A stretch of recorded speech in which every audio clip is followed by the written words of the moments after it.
সৌদিতে হুরুপ আতঙ্কে প্রবাসীরা। কি এই হুরুপ? বৈধ ইকামা থাকলেও দেশে পাঠায় কেন?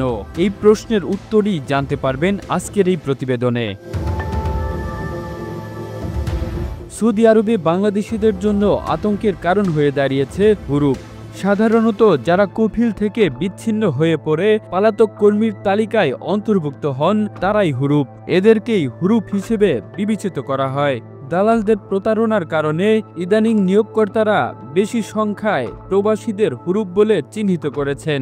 এতে বের হলেই দেশটির আইন শৃঙ্খলা বাহিনীর হাতে আটক হয়ে দেশে ফিরতে হচ্ছে প্রবাসী বাংলাদেশিদের।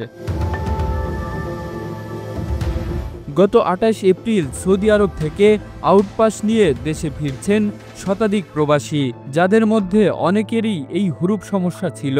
খোঁজ নিয়ে জানা গেছে, সৌদি আরব যেতে একজন প্রবাসী বাংলাদেশির গড়ে ৫.৫ লাখ থেকে ৬ লাখ টাকা খরচ হয়ে থাকে। এত টাকা দিয়েও দালালদের প্রতারণার কারণে প্রবাসীরা দেশটিতে গিয়েও অভিবাসন খরচ তুলতে পারেন না। ফলে বাধ্য হয়ে কর্মক্ষেত্র পরিবর্তন করার চেষ্টা করেন অনেক প্রবাসীরাই। এতেই ঘটে বিপত্তি। সৌদি আইন অনুযায়ী কোনো কর্মী ছুটি না নিয়ে কোথাও চলে গেলে নিয়োগকর্তা তাকে হুরুপ বলে রিপোর্ট করেন। নিয়োগকর্তা এই রিপোর্ট ইমিগ্রেশন অফিসে গিয়ে করতে পারেন, আবার অনলাইনের মাধ্যমেও হুরুপ ঘোষণা করতে পারেন। হুরুপ ঘোষণা করার ২০ দিনের মধ্যে যদি ওই কর্মী কাজে ফিরে আসেন তাহলে নিয়োগকর্তা হুরুপ উঠিয়ে নিতে পারবেন। আর ২০ দিনের মধ্যে না ফিরলে ওই কর্মী সৌদি আরবে অবৈধ হিসেবে বিবেচিত হন এবং জোরপূর্বক দেশে ফিরতে বাধ্য হন। সম্প্রতি সৌদি আরব থেকে ফেরত আসা কর্মীদের অনেকেই বলছেন বৈধ ইকামা থাকা সত্ত্বেও তাদের জোরপূর্বক দেশে ফেরত পাঠানো হচ্ছে।